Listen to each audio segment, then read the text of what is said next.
Hello, स्वागत है सभी का एक और हमारे नए वीडियो में। आज की वीडियो हम एमपीडीटी काउंसलिंग के बारे में बात करेंगे। जितनी भी चीज़ें ना एमपीडीटी के बारे में वो सारी चीज़ें मैं बता दूंगा। ये मध्य प्रदेश की काउंसलिंग है और जितने इंजीनियरिंग कॉलेज है जो भी कट ऑफ जाती है सारी चीज़ों के बारे में बात कर रहे होंगे। देखो, बात करें इस कॉलेज की एलिजिबिलिटी के लिए। देखो, तो अगर आपकी पीसीए में 45% है, जनरल कैंडिडेट हो तब आप एप्लीकेबल हो। अगर आप रिजर्वेशन वाले हो, एससी एसटी, तो बोर्ड के अंदर अगर 40% भी है तो आपका काम हो जाएगा, आप एलिजिबल हो इस फॉर्म भरने के लिए। बात करें प्रोसेस का, तो देखो इसमें जो प्रोसेस चलता है एडमिशन का, देखो आपकी टोटल 4 चीज़ें चलती हैं। राउंड 1 होता है, राउंड 2 होता है, फिर आपके इंटरनल ब्रांच चेंजिंग होती है और फिर सीएलसी राउंड मतलब कॉलेज लेवल पे भी आपका होता है। तो ये कुछ 4 तरीके से 4 प्रोसेस रहता है, 4 स्टेप्स रहते हैं काउंसलिंग का, उसके बारे में चलता है। ध्यान रखना, ये एक राउंड का रजिस्ट्रेशन जैसे कंप्लीट होता है तो दोबारा इसमें पार्टिसिपेट करने के लिए अलग से रजिस्ट्रेशन होता है। तो आपको इसका भी कट ऑफ देखना पड़ेगा, इसका भी कट ऑफ देखना पड़ेगा, इसका भी देखना पड़ेगा। और सीएलसी राउंड के बारे में बात ही नहीं करेंगे क्योंकि कॉलेज लेवल पे होता है। बात करें राउंड्स के बारे में तो एक बार मैं आपको थोड़ा सा समझा देता हूँ कि राउंड आपका काम कैसे करता है। देखो, पहले आप रजिस्टर करोगे, फिर आपको चॉइस फिलिंग करना होगा। चॉइस फिलिंग और लॉकिंग एक ही साथ होगा। आपका जो फीस होगा, एप्लीकेशन फी आपका 1530 रुपये लगेंगे। फिर आपका मेरिट लिस्ट आएगी, फिर राउंड 1 का रिजल्ट आएगा। ध्यान रखना, थोड़ा सा कॉम्प्लेक्स है, मैं इसको आपको एक बार अच्छे से समझाता हूँ, थोड़ा समझने की कोशिश करना। राउंड 1 का रिजल्ट आएगा। राउंड 1 में आपने रजिस्ट्रेशन किया है, राउंड 1 2 में नहीं, राउंड 1 का बता रहा हूँ मैं। राउंड 1 में आपने रजिस्ट्रेशन किया, ठीक है। आपको सीट अगर अलॉटमेंट आ गया, अगर सीट अलॉट नहीं हुई है तो आप ऑलरेडी अपग्रेड राउंड में चले जाओगे, या फिर आपको राउंड 2 के लिए रजिस्ट्रेशन करनी पड़ेगी फ्रेश। ऑटोमेटिक आप राउंड 2 के लिए एप्लीकेबल हो, या फिर राउंड 2 में अपग्रेड राउंड में भी नहीं मिलता है तो राउंड 2 के अंदर जाना पड़ेगा, ठीक है। मतलब क्या चीज़ें हैं कि आपका एक अपवर्ड मोमेंट भी मिलता है अपग्रेड राउंड में, तो अपग्रेड राउंड का भी रिजल्ट आएगा। अब नेक्स्ट राउंड में अगर आपको सीट अलॉट हो गई है तो आप लॉक करो या फिर अपग्रेड करो, मतलब उसी जगह पे सीट ले लो कि भैया हो गया, मेरे को अपग्रेडेशन में नहीं जाना है, मेरे को यही सीट चाहिए, कंफर्म है मेरा। फी जमा करो, फिजिकल रिपोर्टिंग करो, काम खत्म। अगर आपको सीट मिल गई है, आपको अपग्रेड साइड में जाना है, तब क्या करना है?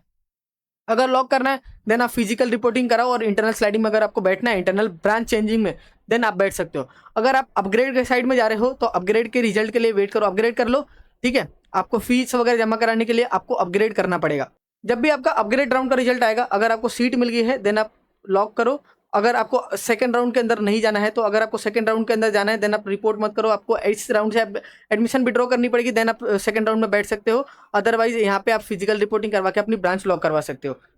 बात करें सेकेंड राउंड की, तो सेकेंड राउंड में वापस से आपको रजिस्ट्रेशन करना पड़ेगा। इसका फीस आपका 1130 रुपये रहता है।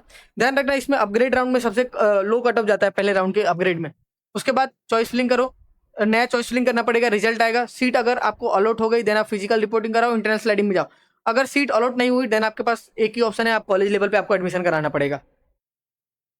अब बात करते हैं इंटरनल स्लाइडिंग क्या होता है। देखो, इंटरनल स्लाइडिंग के बारे में बता देता हूँ। इंटरनल ब्रांच स्लाइडिंग, जिस भी कॉलेज में आपको एडमिशन मिल गया उसी कॉलेज के अंदर अगर कोई ब्रांच है, मान लो आपको एक कॉलेज के अंदर में, एक सेकंड, मान लो एक किसी कॉलेज के अंदर में आपको देव, मान लो देव इंदौर के अंदर में आपको एक ब्रांच मिली, ठीक है। आपको इसी ब्रांच मिल गई, जबकि आपका पसंद था कि भैया मेरे को सीएससी मिल जाती। अब मान लो कोई बच्चा सीएससी वाला है, वो सीट अपना छोड़ दिया, एडमिशन विड्रॉ करवा लिया, तो क्या करता है इंटरनल स्लाइडिंग के थ्रू अगर आप अप्लीकेबल कर रहे हो तो वो ब्रांच मिल सकती है, लेकिन उसी पर्टिकुलर कॉलेज में, आप दूसरे कॉलेज में नहीं जा सकते, उसी कॉलेज के अंदर आप ब्रांच बस चेंज करवा सकते हो, ठीक है। उसके बाद बात करते हैं कॉलेज जो सीएलसी राउंड होता है, इसमें 3 राउंड होते हैं। सीएलसी राउंड 1 होता है, राउंड 2 होता है और राउंड 3 होती है। नेक्स्ट आगे बढ़ते हैं कैटेगरी के बारे में। तो देखो, इसमें जो रिजर्वेशन है किस हिसाब से, आप ऑल इंडिया जो कोटा है AIQ, ठीक है, all India level quota AIQ, AI बोलो, ऑल इंडिया बोलो, AIQ बोलो, ये 5% रहता है इसका रिजर्वेशन। SC के लिए आपका 16% रिजर्वेशन रहता है, ST के लिए 20% का रिजर्वेशन रहता है सबसे ज़्यादा।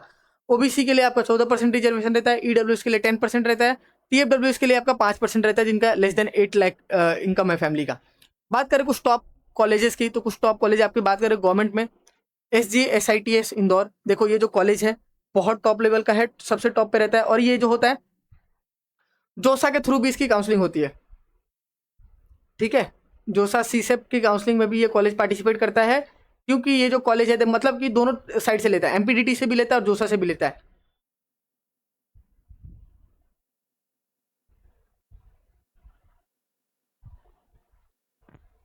MPDTE, ठीक है, MPDT के थ्रू भी लेता है, जोसा सीसेप के थ्रू भी लेता है। अब एक बात समझ में आ गया कि इन दोनों के थ्रू भी लेगा। वो मैं सारे कॉटअप एक बार मैं आपको बता दूंगा जोसा के थ्रू भी, क्योंकि ये जो कॉलेज है आपका GFTI भी है, टॉप GFTI इसके अंदर भी आता है। उसके बाद GEC जबलपुर है, MITS ग्वालियर है, ठीक है। ये कुछ और भी कॉलेज हैं जो आप देख लेना। ये सेमी गवर्नमेंट है, IIT आप जानते होंगे, UIT, RGBB ये भी है। प्राइवेट कॉलेज में LNCT भोपाल है। ये सारी चीज़ों के बारे में अपन में एक बार डिटेल में बात करेंगे। तो कुछ ये टॉप कॉलेज है। सबसे पहले बात करते हैं SGSITS इंदौर के बारे में। ठीक है, ये इसका फुल फॉर्म है। कैंपस एरिया की बात करें तो 35 एकर्स के अंदर कॉलेज फैला हुआ है। स्टैब्लिशमेंट की बात करें तो 1952 के अंदर बहुत पुराना कॉलेज है ये। हाईएस्ट पैकेज 36 LPA का गया है। एवरेज पैकेज आपका 12 लाख का रहता है। बीटेक के अंदर आपका जो फीस है टोटल 7 लाख के अंदर आपका टोटल बीटेक कंप्लीट हो जाएगा। ये एवरेज पैकेज बहुत अच्छा है, बहुत सारे NIT से भी बेटर है इसका एवरेज पैकेज। नेक्स्ट आगे बढ़ते हैं, बात करें कट ऑफ की। तो देखो इसका जो कट ऑफ है आपको 2-3 तरीके से देखने को मिल जाएंगे। जोसा का भी कट ऑफ आपके साथ डिस्कस करना पड़ेगा। पहले बात करते हैं होम स्टेट का कट ऑफ का। MPDT का ही कट ऑफ डिस्कस कर रहे हैं होम स्टेट का। देखो होम स्टेट की कट ऑफ में बात करें ना, तो जो आपका राउंड 1 का रिजल्ट है और ये अपग्रेड राउंड का है, और यहाँ पे राउंड 2 का है, और ये इंटरनल स्लाइडिंग का है। अपन इसका नहीं देखेंगे, इसका छोड़ दो। सबसे लोएस्ट कट ऑफ देखते हैं। इसमें सबसे लोएस्ट कट ऑफ आपका अपग्रेड राउंड में ही जाता है। बात करें कंप्यूटर साइंस इंजीनियरिंग का, तो अपग्रेड राउंड में इसका जो कट ऑफ गया था 40,000 रैंक पे भी आपको कॉलेज देखने को मिल जाएगा। उसके बाद अगर आप राउंड 2 में बात करोगे तो 9,000 पे क्लोज हो गई थी। इंटरनल स्लाइडिंग का डेटा है नहीं। IT ब्रांच आपको 50,000 पे मिल जाएगी, और यहाँ पे 42,000 गई हुई रैंक। इलेक्ट्रॉनिक्स ब्रांच की बात करें तो अपग्रेड राउंड में आपको 62,000 रैंक पे भी आपको देखने को मिल जाएगी। ये आपका जनरल का है केवल। ठीक है, अगर आप SC/ST कैंडिडेट हो तो देन तो समझो कि आपके लिए बल्ले बल्ले, फिर डिस्कस ही नहीं करना है। Electronics and instrumentation control engineering के बारे में बात करें तो आपका 77,000 रैंक जाती है।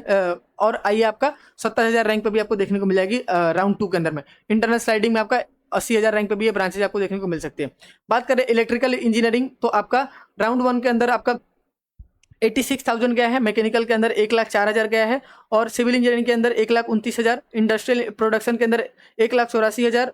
यहाँ पे 2,51,000। यहाँ पे 4 लाख के अराउंड भी रैंक गई है बायोमेडिकल हिंदी मीडियम के अंदर में।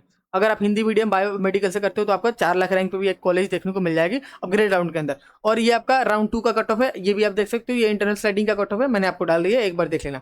बात करें इसमें एक चीज़ और ध्यान रखना, ये जो कट ऑफ है ये MPDT का ही आउट स्टेट का है। ठीक है, पहले मैंने आपको होम स्टेट का बता दिया, ये अदर स्टेट का बताता हूँ। कंप्यूटर साइंस के लिए आपको 51,000 चाहिए होता है।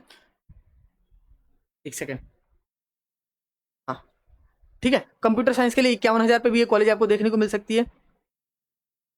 और इन्फॉर्मेशन टेक्नोलॉजी 62,000 इसकी कट ऑफ जाती है। Electronics and instrumentation control engineering की बात करें तो 76,000। इलेक्ट्रॉनिक्स एंड टेलीकम्युनिकेशन की बात करें तो 1,51,000। Electrical engineering 45,000। Mechanical engineering 1,16,000। और सिविल इंजीनियरिंग 1,14,000 रैंक पे भी देखने को मिल जाएगी। अब बात करते हैं जोसा राउंड की कट ऑफ का। ये जोसा का कट ऑफ है, ठीक है, जो ऑल इंडिया लेवल का कोटा है। जोसा के थ्रू भी मैंने बताया था कि उसके थ्रू भी ये फिल होता है। तो जोसा का क्या कट ऑफ गया था वो बताता हूँ। कंप्यूटर साइंस इंजीनियरिंग की बात करें तो 40,000 आपकी क्लोजिंग थी। ठीक है, और IT ब्रांच आपका 45,000 क्लोजिंग थी। इलेक्ट्रॉनिक्स एंड टेलीकम्युनिकेशन आपका 50,000 था। इलेक्ट्रॉनिक्स इंस्ट्रूमेंटेशन इंजीनियरिंग आपका 63,000। Electrical engineering 65,000। Mechanical engineering 70,000। Civil engineering 83,000। Industrial production engineering 87। और आपका बायोमेडिकल 1,26,000 रैंक पे भी देखने को मिल जाएगी। नेक्स्ट बात करते हैं GEC जबलपुर कॉलेज के बारे में। Jabalpur engineering college campus area आपका 255 एकर्स के अंदर में है। आपका कैंपस बहुत बड़ा है। ठीक है, और एस्टैब्लिशमेंट की बात करें तो 1947 के अंदर जब देश आज़ाद हुआ था तब आपका ये कॉलेज बना हुआ था। हाईएस्ट पैकेज आपका 15 लाख का गया है। एवरेज पैकेज आपका 4 लाख का रहता है। फीस बात करोगे तो गवर्नमेंट कॉलेज है तो आपका 4 साल का जो फीस है 1,04,000 का अराउंड 40,000 1,40,000 के अंदर आपका BTech कंप्लीट हो जाएगा। बात करें इसकी कट ऑफ की तो ये कॉलेज जोसा के थ्रू फिल नहीं होता है, ये केवल MPDT के अंदर में ही पार्टिसिपेट करता है। ये कोई GFTIs वगैरह नहीं है, पहले ही बता दे रहा हूँ। MPDT होम स्टेट की कट ऑफ की बात करते हैं। देखो होम स्टेट की कट ऑफ की बात करें तो आपका अपग्रेड राउंड में आपका 96,000 पे भी कॉलेज देखने को मिल जाएगा। राउंड सेकंड के अंदर 78,000। इंटरनल स्लाइडिंग के अंदर 1,09,000 पे भी देखने को मिल जाएगी। IT ब्रांच की बात करें, कंप्यूटर साइंस की बता दी। IT ब्रांच की आपका अपग्रेड राउंड के अंदर 1,26,000। और राउंड 2 के अंदर 1,07,000। और इंटरनल स्लाइडिंग के अंदर 1,46,000। AIDS की बात करें तो ये आपका अपग्रेड राउंड में 1,23,000 पे मिला है। और ये 1 लाख रैंक पे गया है सेकंड राउंड के अंदर। और बात करें इंटरनल स्लाइडिंग के लिए तो इसमें आपका होम स्टेट में 1,46,000 पे भी ब्रांचेज देखने को मिली है। इलेक्ट्रॉनिक्स एंड कम्युनिकेशन इंजीनियरिंग आपका अपग्रेड राउंड के अंदर 1,71,000। और यहाँ पे 1,41,000 और 2,22,000 पे भी मिला है। इलेक्ट्रिकल इंजीनियरिंग की बात करें तो आपका 2,10,000। और सेकेंड राउंड के अंदर में 1,86,000। और ये 4 लाख रैंक पे भी देखने को मिला है। बाकी ये कुछ लोअर ब्रांचेज है, इनके आप कट ऑफ लो ही है तो आप देख लेना। नेक्स्ट आगे बढ़ते हैं GC जबलपुर जो होम स्टेट का है, सॉरी अदर स्टेट का जो कट ऑफ है ये कुछ अदर स्टेट का कट ऑफ मैंने डाल दिया है, आप ये एक बार पढ़ लेना। नेक्स्ट आगे बढ़ते हैं आपका आईआईटी देव कॉलेज के बारे में। देखो इसका जो हाईएस्ट कैंपस एरिया है वो आपका 110 एकड़ के अंदर फैला हुआ है, ठीक है। और ये कॉलेज आपका 1996 के अंदर एस्टैब्लिश हुआ था। बात करें हाईएस्ट पैकेज का तो 22 लाख का गया है। एवरेज पैकेज आपका 8 लाख का रहता है। बीटेक फीस आपका 4 लाख 3.5 लाख के अंदर आपका 4 साल का बीटेक कंप्लीट हो जाएगा। कट ऑफ की बात करो यार तो अपग्रेड राउंड के अंदर आपका कंप्यूटर साइंस इंजीनियरिंग का आपका 57,000 रहता है आपका, जनरल के लिए ये है, ठीक है। आईटी ब्रांच आपका 69,000 रहता है। इलेक्ट्रॉनिक्स कम्युनिकेशन के अंदर, टेलीकम्युनिकेशन के अंदर 81,000, इंस्ट्रूमेशन के अंदर आपका 93, मैकेनिकल 1,16,000 और 1,54,000 सिविल इंजीनियरिंग के लिए। और आपका इंटरनल स्लाइडिंग में और कम जाता है, ये इसमें कुछ ज़्यादा नहीं जाता, सबसे लो यहीं पे जाता है आपका।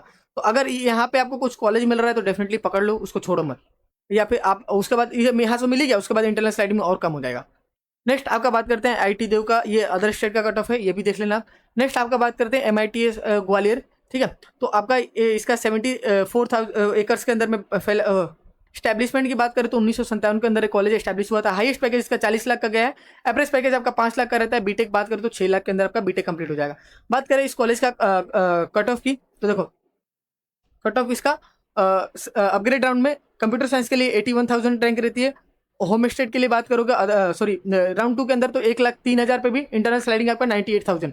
अब देखो आईटी की बात करें तो आपका आईटी ब्रांच आपका 1,19,000 पे मिला है। आर्टिफिशियल डेटा साइंस AIDS आपका 1,46,000, mathematics and computing 2,08,000, electronics engineering आपका 3 लाख रैंक पे भी देखने को मिल जाएगा। ये भी आपका टेलीकम्युनिकेशन अराउंड 2.5 लाख रैंक पे देखने को मिल जाएगा। इलेक्ट्रिकल इंजीनियरिंग भी आपको 4 लाख रैंक तक भी देखने को मिल सकती है।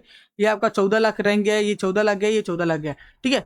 और ये कुछ अदर स्टेट की जो कट ऑफ है ये देख लेना। बाकी और भी कुछ टॉप कॉलेज हैं, बस एक मैं डिस्कस कर देता हूँ, UIT RGBP। अब देखो ये कैंपस एरिया बात करें इसके कॉलेज के कैंपस एरिया का तो ये आपका 241 एकर्स के अंदर फैला हुआ है। और ये इसका बात करें स्टैब्लिशमेंट का तो 1986 के अंदर कॉलेज स्टैब्लिश हुआ था। हाईएस्ट पैकेज इसका 18 लाख का गया है। एवरेज पैकेज आपका 4 लाख का रहता है। बीटेक फीस आपकी अराउंड 2 से 3 लाख के अंदर आपका बीटेक कंप्लीट हो जाएगा 4 साल के अंदर। होम स्टेट की बात करें इसके कट ऑफ के बारे में तो देखो होम स्टेट कट ऑफ की बात करें तो अपग्रेड राउंड में इसका एक सेकंड पेन का कलर चेंज करने दो।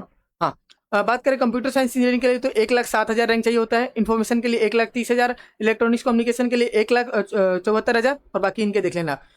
उसके बाद ये सेकेंड राउंड का है, ये आपका इंटरनल स्लाइडिंग का है और ये आपका अदर स्टेट का है। तो ये जो कुछ चीज़ें थी मैंने आपको डिस्कस कर ली इंपॉर्टेंट चीज़ें। और भी जो कॉलेज हैं टॉप कॉलेज उनके कट ऑफ अगर डिस्कस करने होंगे तो कमेंट में बता देना, और भी मैं अच्छे कॉलेज आपको डिस्कस करके बता दूंगा। अगर आपकी लो रैंक भी है ना बहुत ज़्यादा तो इसमें कॉलेज अच्छे देखने को आपको मिल जाएंगे, ठीक है। बाकी अपन अगली वीडियो में जो भी आपकी क्वेरी रहेगी कमेंट में बता देना, मैं आपकी अगली वीडियो में रिजॉल्व कर दूंगा। बाकी मिलता है अपनी अगली वीडियो में, तब तक के लिए बाय।